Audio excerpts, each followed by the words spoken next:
देखिए यहाँ पर मैथ्स का आपका जीरो लेवल में मैंने आपको 8 प्रकार की गिनती बताई थी, है ना। 8 प्रकार की गिनती।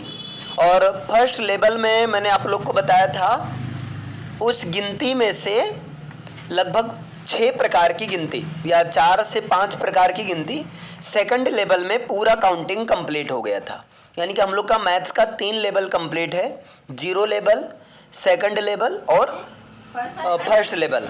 जीरो, फर्स्ट और सेकंड। अब हम लोग का जो रूल क्या रहेगा, जैसे ही 3 लेवल कंप्लीट होगा तो 3 लेवल के बाद मैं एक बार रिवीजन करूंगा और उसके बाद आप लोग से सुनूंगा सीधा। ओके, एक बार मैं आप लोग को रिवीजन करवा दे रहा हूं मैथ्स का।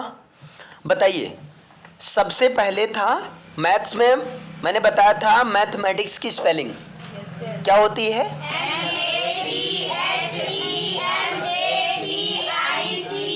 हाँ, इसको मैंने बताया था।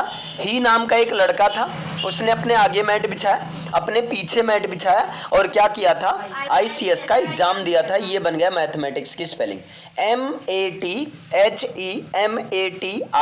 MATHEMATICS, मैथमेटिक्स होता है। अब मैथमेटिक्स को दो कहते हैं, या तो मैथ्स बोलते हैं या मैथ बोलेंगे, MATHS या जो है MATH, मैथ्स या मैथ बोलेंगे। बोलो, इतना क्लियर है ना?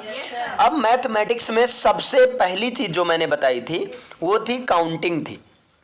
बताइए, मैथमेटिक्स में सबसे पहली चीज क्या बताई गई थी? काउंटिंग। अब काउंटिंग बनती भी है तो डिजिट से बनती है, इसलिए पहले डिजिट की बात करेंगे, उसके बाद काउंटिंग की बात करेंगे। ध्यान से सुनिएगा, जो आपका डिजिट होता है, डिजिट एक प्रकार का सिंबल या प्रतीक होता है, याद हो जाना चाहिए। इसके बाद मैं कैमरे के सामने सुनूंगा, ध्यान देना।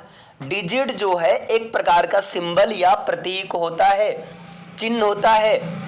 और डिजिट कितने हैं? 10 हैं, 0 से लेकर 9 तक, 0 से लेकर 9 तक, यानी कि 0 1 2 3 4 5 6 7 8 9। अब इन्हीं डिजिट के बेस पर संख्याएं बनती हैं, यानी कि डिजिट से ही संख्याएं बनती हैं, अंकों से ही संख्याएं बनती हैं। आप लोग सुने होंगे बचपन से ही 2 अंकों की सबसे बड़ी संख्या। तो बताओ, 0 से लेकर 9 के बीच में सबसे बड़ी संख्या कौन है? 9 है। तो 9 एक अंक की संख्या है, नंबर ऑफ 1 डिजिट है। अगर मैं पूछ लूं 2 अंकों की सबसे बड़ी संख्या, तो 2 बार 9, यानी कि 9 9 99। 3 अंक की सबसे बड़ी संख्या 999। 4 अंक की सबसे बड़ी संख्या, वेरी गुड, मतलब 4 बार 9, 9999। इतना क्लियर है? इसी तरह स्मॉलेस्ट नंबर अगर आपसे पूछ लिया जाए, स्मॉलेस्ट नंबर ऑफ 1 डिजिट, एक अंकों की सबसे छोटी संख्या, 0 होनी चाहिए, लेकिन 0 अगर अकेला है तब 0 का मतलब कुछ नहीं होता है। इसलिए एक अंक की सबसे छोटी संख्या जो होगी, 0 ना बोलकर उसे बोलेंगे 1 बोलेंगे। ध्यान देना।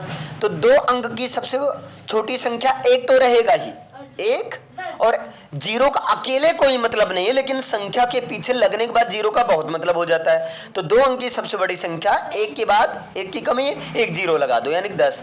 3 अंक की सबसे बड़ी नहीं, सबसे छोटी संख्या, 3 अंक की स्मॉलेस्ट नंबर सबसे छोटी संख्या, तो 1 तो रहेगा, 1 के बाद क्या लगाओ? 2 0 लगाओ, 3 अंक हो जाएगा, यानी कि 100। अगर मैं पूछ लूं 4 अंक की सबसे छोटी संख्या क्या हो जाएगी? 1 के बाद में 3 0 1000। बोलो, इतना समझ पाए ना? ये चीज है। अब 8 प्रकार की गिनती होती है। अगर आप उसको 1 2 3 4 5 जैसे आप एज यूजुअल लिखते जाते हो, हर जगह जैसे मिलता है ना, 1 2 3 4 5 6 7 8 9 10, जनरली जो सब कोई लिखता है, जिसे हम लोग नॉर्मली बोल देते हैं, वो इंग्लिश वाली गिनती है। एक्चुअल में उस गिनती का नाम है इंटरनेशनल काउंटिंग, अंतरराष्ट्रीय गिनती। ये इंटरनेशनल काउंटिंग समझ में आ रहा है ना? जो लिखा जाता है बाय डिफॉल्ट, कंप्यूटर जो लिखता है वो किस में लिखता है? इंटरनेशनल काउंटिंग रहता है। इसके बाद में यहीं पर देवनागरी काउंटिंग होता है। देवनागरी काउंटिंग क्या होता है, इसको समझने के लिए जो प्राइमरी वाला हिंदी अरेबिक फॉर्म में या प्राइमरी वाला जो रहता है, जैसे 1 2 3 4 5 6 7, बिल्कुल वही रहता है ना। इसके बाद में फिर अगला आता है आपका रोमन काउंटिंग। सबको पता है रोमन काउंटिंग क्या होता है। जैसे 1 के लिए आई होता है, 2 के लिए डबल आई होता है। कंफर्म है ना? अभी वो तो पता चलेगा जब मैं पूछूंगा, इतना याद रखना। फिर अगला बताया था मैंने उर्दू वाला काउंटिंग। उर्दू के लिए सिंपल सा एक लाइन 1 के लिए खींच देना है, 2 के लिए 4 को उल्टा कर दो। अरे सुनो तो मेरी बात, 2 के लिए 4 को उल्टा कर दो, कुछ इस तरह से बनता है। 3 के लिए क्या करो, उसे में एक और लगा दो, है ना। 4 के लिए फिर बताया गया था, है ना, आधा ला के तरीके से कर दो, उल्टे तरीके से। अब ये सिंबल है, ऐसे सुनने से नहीं समझ में आएगा, है ना। अगर आप पहले से पढ़े होगे तभी ये सिंबल क्लियर हो पाएगा। ये हो गया आपका उर्दू काउंटिंग, पूरा आता है ना। 5 का उल्टा दिल कर दो, और 6 का क्या कर दो, उल्टा 4 कर दो। 7 का, अरे सीधा 4 भाई, सॉरी। 7 का क्या रहता है, हाँ एकदम जो एंगल वाला सिंबल रहता है। 8 का उल्टा भी कर दो, और 9 का क्या कर दो, हाँ एक के तरीके से कर दो, और 10 का 1, उसके बाद बिंदी कर दो। क्लियर है? ये हुआ था आपका फर्स्ट लेवल में। फिर सेकंड लेवल में 3 काउंटिंग साथ में लिया गया था। जैसे 1 का होता है ONE, 2 का होता है TWO, 3 का होता है THREE। ऐसे पूरा आपको 100 तक याद करना होगा।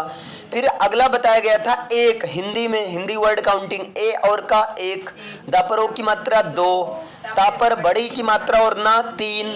ये भी पूरा आप लोग को 100 तक आता है। अभी मैं पूछूंगा, पता चलेगा कितना किसको आता है। इसके बाद में फिर अगला जो है वो संस्कृत वाली काउंटिंग थी। 1 का एका, 2 का दवा, 3 का त्रया, 4 का चत्वारा, 5 का पंच, 6 का षष्ठी, अरे सॉरी षष्ठ या सट, और 7 का सप्त, या जो है 8 का अष्ट, और 9 का नवा, और 10 का 10, बड़ा सा रहेगा।